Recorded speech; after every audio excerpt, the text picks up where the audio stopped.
All right, so we're coming up on the Indianapolis Regional Championships tier list. I haven't done a tier list for this format yet.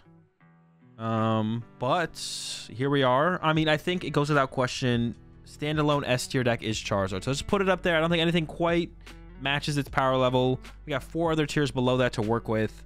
So some stuff it's got to be in D tier. And they got a lot of decks here as well. So actually a decent amount of stuff is going to be in D tier. Like Future Hands, Chi and Pow. What I'm going to mostly base this list on is, first off, what is your Charizard matchup? Are you favored? Are you 50-50, slightly favored, or unfavored against Charizard? If you're 50-50 to slightly favored, you can make it to the A tier. I think if you are unfavored to Charizard, there's no way you make it into the A tier and you're B or lower. So Ancient Box by default, although it does have pretty strong matchups, I think outside of the Charizard matchup, will have to be a B tier deck. I don't think I can confidently put anything in A tier unless you have at least a 50-50 against Charizard. So I'm going to put Lost Tina in the A tier. I'll put Chi and Pow in the A tier. Lugia, I actually think is like 50-50 against Charizard. Actually, my opinion on Lugia has actually changed dramatically. I was pretty hype on Lugia to begin with. It's not a very fun deck to play. There's not a lot of depth to it. You can't really make comebacks with the deck. But actually, the more I played the deck, the worse I think it is. I'm putting Lugia in C tier because your Charizard matchup is like 50-50, whereas Future Hands has a pretty bad Charizard matchup. But that shouldn't be my only determining factor here. But honestly, I don't actually know what Future Hands beats consistently. You're unfavored against Tina.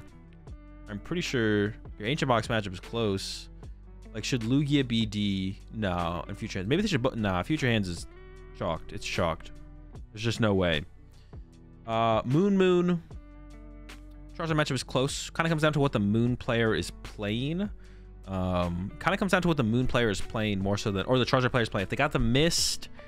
It's pretty bad for Moon. If they got the Mist in the Charizard, it's pretty bad for the Moon. If they don't have the Mist, it's close, though. I think it's, like, slightly unfavorable. So with that in mind, it's got to be at least a B tier for the Moon, because I think it is slightly unfavorable against Charizard, even with the lack of Mist. If they got the Mist, you're cooked. Would I rather move Moon to the C tier then? No, because your Charizard matchup is closer than Ancient Box, I think. And Moon is an aggressive deck. It's a solid deck. It's okay. I think B tier feels good for Moon. Gardevoir... Close Charizard matchup. It's pretty close. I think you are unfavored. Not by a whole ton. But if you're unfavored, you can't be an A tier. If you're unfavored against Charizard, you can't be an A tier. It's not allowed. So I think we move Gardevoir to B. But besides that, I wouldn't put Gardevoir lower. I'm definitely... I wouldn't put Gardevoir lower than B. I'm thinking about putting it in A. But I think you are slightly unfavored to Charizard as Gardevoir. So I think with that information, I have to put you in B. I just got to put him in B, I think. Arctina, I think, is about 50-50...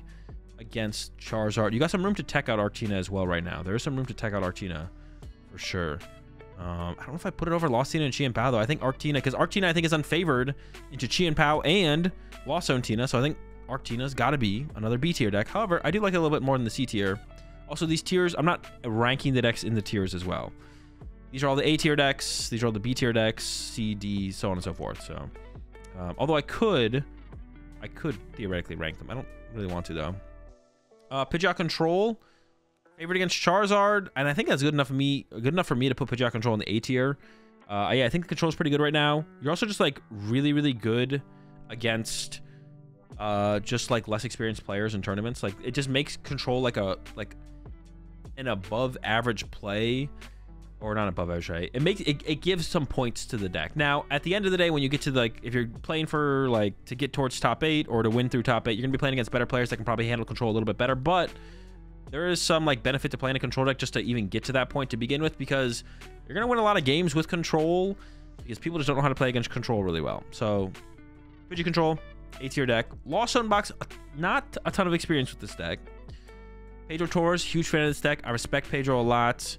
Big fan of it. Says he thinks the Charizard matchup is favorable. We saw it play out a couple times on the Sao Paulo stream, and it definitely did not look like a bad matchup for the deck. And that was my big hang up on Lost Box, is that matchup. But if I think Lost Box is slightly favored to Charizard, I think it does make its way to A tier. Because besides that, you're fighting against Chi and Pow. You have a lot of aggressive options in that matchup to like set them back. If you go first, you can get like turn 2 Greninja, turn 2 Sableye, completely lock them out of Frigibacks. Your Lost Tina matchup is solid as well. It's closer for sure. You're not like a Radzar or a Sablezard. Sablezard has a really good Giratina matchup. Fine Giratina matchup. You might come up a little bit short into some of your other matchups, but I think the deck actually is pretty strong overall, pretty aggressive. I like both those things about it. And I'm willing to give it with an under-tested opinion of the deck, I'm willing to say it is slightly favored against Charizard. With that in mind, I think we can put the Lost Box in the A tier. Dialga, honestly, this deck surprised me. I finally took some time to play with the deck. And I was surprised. I was surprised with this one. I thought it would be way clunkier than it ended up being. I thought it was just going to be terrible. I was like, I do not like this deck. This deck is terrible. But the deck actually felt like solid. The deck felt solid. Now, I've been informed by a reasonable source that Dialga is favored against Charizard. However, I am not convinced based on my own experience with the deck into the matchup. So with that being said, I'm going to put the Dialga in the B tier. But this is definitely a deck that I am a little bit under. I'm definitely a little bit under experienced with. And if it does in fact have a favorable Charizard matchup, if only slightly, I would move Dialga up to the A tier because Dialga is very good against Chien-Pao, very good against Lost Sontina. No idea about his control matchup. Lost Box matchup, couldn't tell you. It's fine against Gardevoir, really good against Arctina. Ancient Box is tough. Moon also seems pretty tough, to be honest, because they can kind of set the tempo of the 2-prize trade. So the Ancient decks are tough. Against Lugia, you have a fine time, I'm sure, because you can like loop the Archeops after they come into play and stuff like that. So the biggest hang up here is you're good against the A tiers, besides maybe Lost Box. Control, I have no clue, I'm not gonna lie. But if you have a slightly favorable Charizard matchup, I would maybe put this up here, because if we're also talking like popularity, I guess I should probably mention that Charizard I think is going to be 25% plus at Indianapolis. Control will be like 2%. Chien-Pao will be 10. Lost Tina 8. Lost Box 7.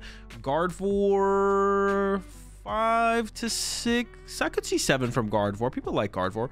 Arctina I think will be around a 7 to 8. Ancient Box 5. I'm gonna give it a little bit lower range. That's 6, 4 to 5. Honestly, I think people are coming down on Ancient Box. 4 to 5, 5 to 6 for Roaring Moon. Dialga is like a 3% meta deck, maybe 2. Lugia, bro, it's got to keep going down. This deck is mid. Lugia is gonna be down there like probably a 4% deck. Hands 2% deck. Mid decks down here should not be showing up in big numbers at all. So if these are gonna be like 2 of the more popular decks besides Charizard itself, and Dialga is in fact favored against Charizard, I would say Dialga's like a pretty reasonable play. That'd be like an A tier play, but I'm not confident in his Charizard matchup, so I'm gonna keep it in the B tier. My experience, like I mentioned with it, a little bit less. Espathra, another 2% deck here, maybe 1% even. I'm not confident in this thing's Charizard matchup either. I have a little bit more experience with this, seen it play out quite a few times on stream now. And I mean, I think you're coming up short against some of the other top matchups as well. I think you're coming up short against Lost Tina. Not sure how your Pidgey control matchup goes. Does anyone know how Pidgey control matchups go? You're really good against Chien-Pao. Lost Box has got to be tough. You get down here to some of the matchups down here. You're probably pairing up fairly well into the Arceus decks. The Ancient decks are both good matchups as well. Probably getting farmed by... actually, I don't know. Was the loop enough to beat you? You might be fine against Dialga as well. You got to put a lot of energy to do a lot of damage. And then the Gardevoir matchup...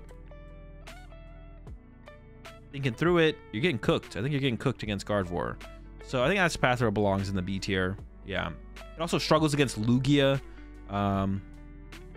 as well, right? You can't handle the rats are hard to handle. So Lugia is really, really tough as well. So I think a B tier is okay for Espathra. It's okay deck. I think you're slightly favored against Charizard, but I don't think the rest of your matchups actually are good enough to like make its way to the A tier, despite having maybe a slight edge against Charizard. And that's maybe. Because to be honest, I thought about it a little bit more. Oof. Okay.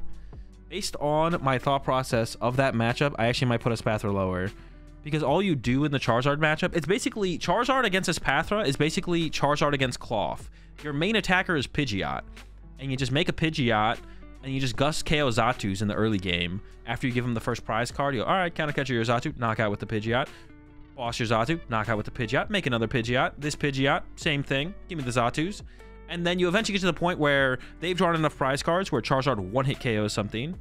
Or you get to use Radzard at that point as well. With that in mind, we're going lower then. Espathra is moving down. If you're not beating Charizard, are you even a C tier deck? I'm going D, actually. I'm going D tier. I'm going D tier with the Espathra. Because I thought about that matchup a little bit last night. I was like, I don't know how they, I don't know how you handle a Pidgeot attacking. That's like tough. You got to do a lot. You got to need a lot of energy on your thing to actually knock them out. That's too many energy. And by the time you get to that much energy, they can one-hit KO you back with Charizard, and you're down Zatus, you're down energy. Are you KOing that Zard at that point? I'm not sure you are, to be honest. I'm not sure you are. I think Charizard's doing fine to Espathra. And then, yeah, you have some other matchups that are definitely not great for the Espathra. I'm going D tier on Espathra. I'd love to be proven wrong. And with all this stuff too, this is just my take, my opinion, obviously. And I love being proven wrong, because that means there's more depth of Pokemon than I realize in the moment. That's like a cool thing. Lost Box, Charizard, Lost, Sablezard. I got so many ideas for Sablezard that I haven't tried out yet, but I love the ideas of them. But are the ideas good enough to make them a real thing? I honestly don't know. Yeah, I honestly don't know. Lost Box, Charizard. Let's go with... Man, I shouldn't have put this one on the tier list. There's no information. I haven't played with the deck. I have thoughts on the deck. We're moving it from the tier list. I like, the further I thought about this, I was like, I don't know. No one plays this deck. Arceus Control. I absolutely love this deck. I think your Charizard matchup is close. I think you can literally beat everything. This feels like a solid A tier deck. I think Arceus Control can literally beat every deck in the format. I think you literally have a matchup against every single deck. You can literally beat everything. Nothing feels like too much to beat. I'm a huge fan of this deck. I might be coping a little bit with this just because I love the deck so much, but every matchup feels playable.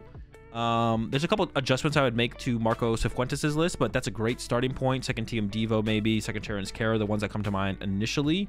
And then a Buddy Poffin would be kind of cool in there as well. More outs to Bidoost and the Squovette would be nice.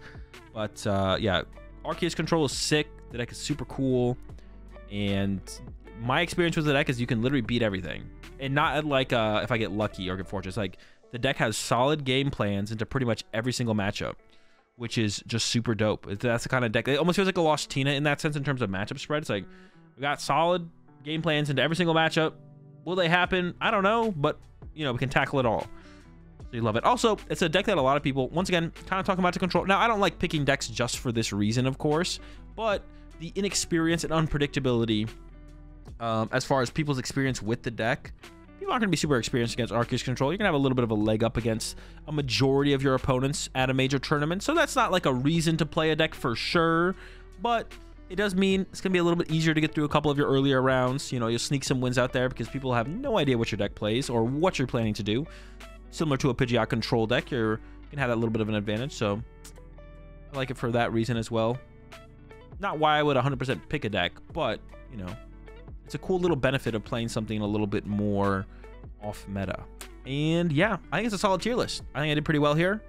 I'm liking where things ended up. Man, I didn't realize I was such a hater of Lugia. This makes me kind of like have to rethink. Do I really think Lugia is a C tier deck?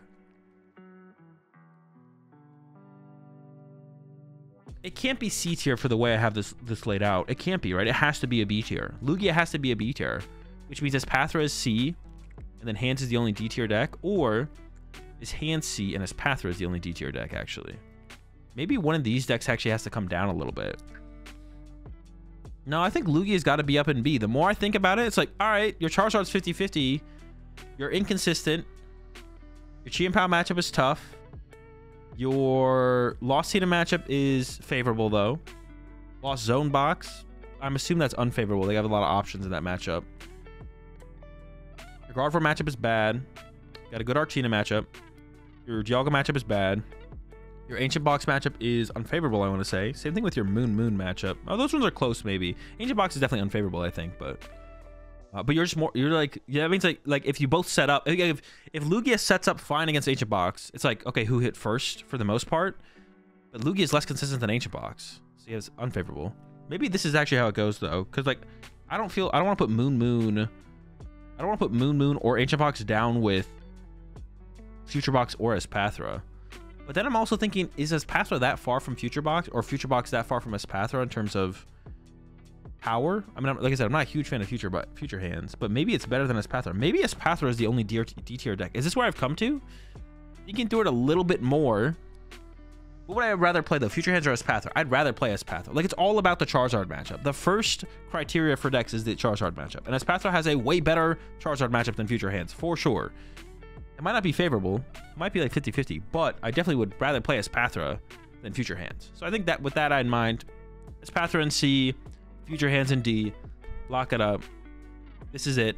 Optimal tier list until my opinion changes, which could be tomorrow. So don't put too much weight into this. But for where I'm at right now in the format, this is what I'm feeling.